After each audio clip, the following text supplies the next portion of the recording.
сабақта оқыту барысында біз өзгеруге тура келді. Өйткені заман өзгеріп жатыр, мұғалім де өзгеру керек сонымен қоса. Мұғалімге келетін болсақ, мұғалімнің сабаққа дайындалу уақыты өте көп қажет етті. Мына пандемия келген кезде 1-2 айдың ішінде бұған біз икемделе салдық. Мен ойлаймын, бұл оқушының да, бұл мұғалімді ниетіне байланысты.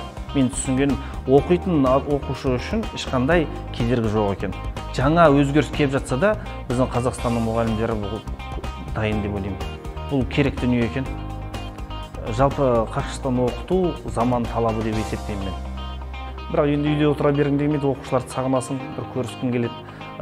Мұғалім қашан мұғалім, егер де оның алдында оқушы отырып, бір сабақ беріп, соның бір ләззатын көрмейінше, мұғалім үшін ол бақыт деп ойлаймын.